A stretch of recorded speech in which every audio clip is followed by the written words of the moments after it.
हाँ जी अस्सलाम वालेकुम मेरे प्यारे भैन भरा। हाँ जी सुनाओ जी की हाल चाल सुनाओ, सब ठीक ठाक अम्मी अबू भैन भरा राजी बाजी। हाँ जी अलहमदुलिल्लाह शुक्र अल्लाह का असी भी ठीक हाँ। हाँ जी व्लॉग शुरू करते पे घर की रेसिपी के नाल। ठीक है असी जी अज बना रहे हैं भिंडी प्याज़ा वाली ते मसाले वाली। टमाटर मूर जी होर दिओ, टमाटर थोड़े हैगे आ। भिंडी असी तल के बनानी हैगी अज। ठीक है जी धो के अच्छे तरीके दे नाल कट के ते खुश्क कर लिया सीगा। ठीक है जी पक्के थले रख के बिस्मिल्लाहिर्रहमानिर्रहीम फ्रिज रख के खुश कर लिया करो ना है। फ्रिज रख के कट के फ्रिज रखी हुई सीगी, 2-3 दिन हो गए फ्रिज रखी हुई सी। अज वारी आई है भिंडी की। ते हाँ जी मेरे भैन भाई गाणियां दी जे आवाज़ आती होवे ते मैं तुहानूं दस दवां साडे सामने घर आए हैगे कराचीओ दी। उन्होंने 1 महीने वास्ते मकान किराए ते लिया है। उन्होंने शादी करनी ही इत्थे ते हुण ये नहीं पता सानूं कि कुड़ी वाले का घर है, ये नहीं पता मुंडे वाले का घर है, पर गाणियां दी आवाज़ आती रहिंदी सारा दिन ते सारी रात ना गिद्धा गुद्धा पाते है। ठीक है जी ते हुण भी गाने चलन डे है ते मैं कहा मैं तो व्लॉग बनाना है वा ते शुक्र आ भी मैनूं लगदा थोड़ी थोड़ी आवाज़ महसूस होंदी होनी है तुहानूं। हाँ जी असीं भिंडी तल लईए फिर मिलते हैं। बाकी जेडे मसाला मसूला जो भी बनाना वा दिखाती हैगी है तो व्लॉग पूरा देखिया करो ते देख के लाइक ते सबसक्राइब कर दिया करो, घंटी दा बटन लाजमी दबा दिया करो क्योंकि फिर हर कोई नहीं करदे अम्मा, वीडियो मेरी ना हर व्लॉग तुहानूं मिल मम्मा नहीं करदे ये नहीं दबाने देख लो फिर जास्ती है ना अपनी भैन दे नाल। यस दबाया करो बटन ਅਸੀਂ ਵੀਡੀਓ ਨਹੀਂ ਸਿੱਟਿਆ ਕਰਨੀ। हाँ जी मेरे भैन भरा भिंडी तल लई ही। ठीक है जी तल के ते ट्रे दे विच हुण मैं कटदी पई हैगी आ ते गचा गाते हैगी है घी दे विच ते फिर हुण असीं प्याज पा के मसाला मसूला भुनदे हैगे आ ते भिंडी बनादे मसाले वाली मज़ेदार। ठीक है जी टमाटर तकरीबन पाइया सारे ना मैं कट्टे होए आ ते टमाटरां दे नाल ही भिंडी बनदी हैगी जबरदस्त खट्टी खट्टी ना, बड़ा मज़े दा जायका बनदा भिंडी दा।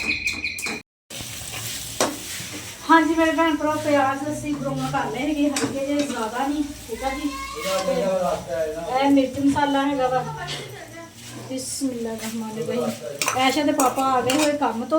ठीक है जी अज मैं थोड़ा जिहा लेट हो गई ही ते इन्होंने लगी हुई है भुख ते तंदूर तो रोटियां लवानियां हैगियां क्योंकि भिंडी बनाते पे ना तो भिंडी के नाल तंदूर तो रोटी लगी हुई है तो बड़े मज़ेदार लगती हैगी।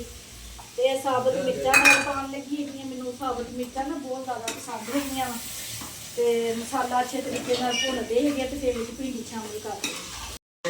हाँ जी मेरे भैन भरा मसाला साडा बहुत अच्छे तरीके नाल भुज गया हैगा। ठीक है जी टमाटर भी बिल्कुल विच ना हो गए हैगे सॉफ्ट ते हुण भिंडी साडी जिहड़ी तली हुई बिस्मिल्लाहिर्रहमानिर्रहीम भिंडी विच शामिल कर देनी आ।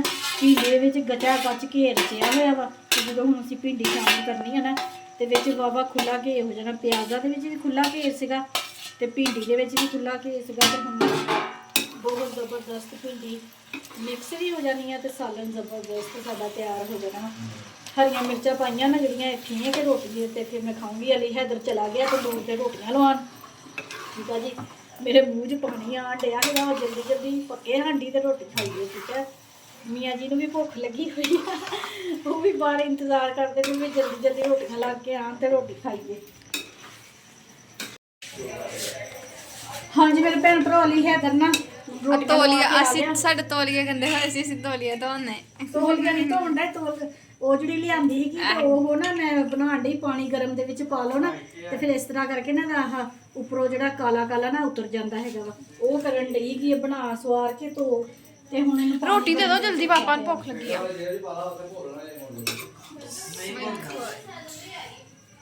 ਰੋਟੀਆਂ ਦੇ ਵਿੱਚ ਨਾ ਮੋੜੀਆਂ ਵਾ तंदूर की रोटी और साथ में ਆ ਲੈ ਆਪਣੇ ਪਾਪਾ ਨੂੰ ਦੇ ਮਾਣੋ। हेलो पापा रोटी चाप है।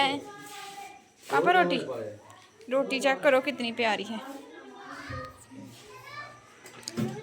अम्मा मग्गा पकड़ाया उधर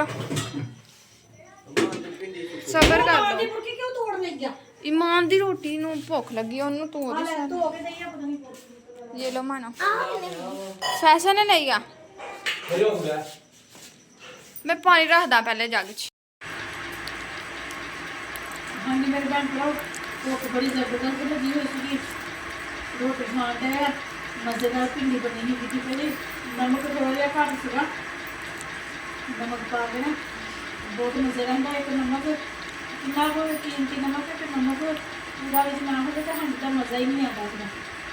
ਐਸੇ ਪਾਪਾ ਵੀ ਰੋਟੀ ਖਾਣ ਡਏ ਹੋਏ ਆ, ਇਹਦਾ ਵੀ ਖਾਣਾ ਵੀ ਰੋਟੀ ਖਾਣ ਡਈ, ਮਿਸਪਾ ਵੀ ਰੋਟੀ ਖਾਣ ਡਈ ਆ, ਸਾਰੇ ਰੋਟੀ ਖਾਣ ਡਏ। ਅਗਲੀ ਮੈਂ ਤਾਂ ਦੁੱਧ ਲੈਣ ਗਿਆ ਹੈਗਾ, ਰੋਟੀਆਂ ਲਵਾ ਕੇ ਆ ਗਿਆ ਸੀ ਤੇ ਦੁੱਧ ਲੈਣ ਚਲਾ ਗਿਆ। ਹਾਂਜੀ ਮੇਰੇ ਭੈਣ ਭਰਾ ਨੂੰ ਸਾਡਾ ਆਈਡਾ ਵਲੋਗ ਅੱਛਾ ਲੱਗਿਆ ਵਾ ਤਾਂ ਲਾਈਕ ਕਰੋ, ਸਬਸਕ੍ਰਾਈਬ ਕਰੋ, ਘੰਟੀ ਦਾ ਬਟਨ ਲਾਜ਼ਮੀ ਦਬਾ ਦਿਆ ਕਰੋ ਕਿ ਮੇਰੇ ਆਉਣ ਵਾਲੇ ਹਰ ਵਲੋਗ ਨੂੰ ਦੇਖ ਕੇ ਅੱਗੇ ਤੋਂ ਅੱਗੇ ਸ਼ੇਅਰ ਕਰਿਆ ਕਰੋ। ਹਾਂਜੀ ਮੇਰੇ ਭੈਣ ਜਿੱਥੇ ਜਿੱਥੇ ਵੀ ਰਹਿ ਰਹੇ, ਜਿਹੜੇ ਜਿਹੜੇ ਮੁਲਕ ਰਹਿ ਰਹੇ ਮੈਨੂੰ ਦੇਖ ਰਹੇ, ਖੁਸ਼ ਰਹੋ, ਸ਼ਾਦ ਰਹੋ, ਆਬਾਦ ਰਹੋ, ਹਮੇਸ਼ਾ ਹੱਸਦੇ ਤੇ ਮੁਸਕਰਾਉਂਦੇ ਰਹੋ। ਠੀਕ ਆ ਜੀ, ਆਪਣੀਆਂ ਦੁਆਵਾਂ 'ਚ ਮੈਨੂੰ ਯਾਦ ਰੱਖੋ, ਮੈਂ ਵੀ ਆਪਣੀਆਂ ਦੁਆਵਾਂ 'ਚ ਆਪਣੇ ਭੈਣ ਭਰਾਵਾਂ ਨੂੰ ਯਾਦ ਰੱਖਦੀ। ਮੈਨੂੰ ਵੀ ਹੁਣ ਇਜਾਜ਼ਤ, ਅੱਲਾਹ ਹਾਫਿਜ਼।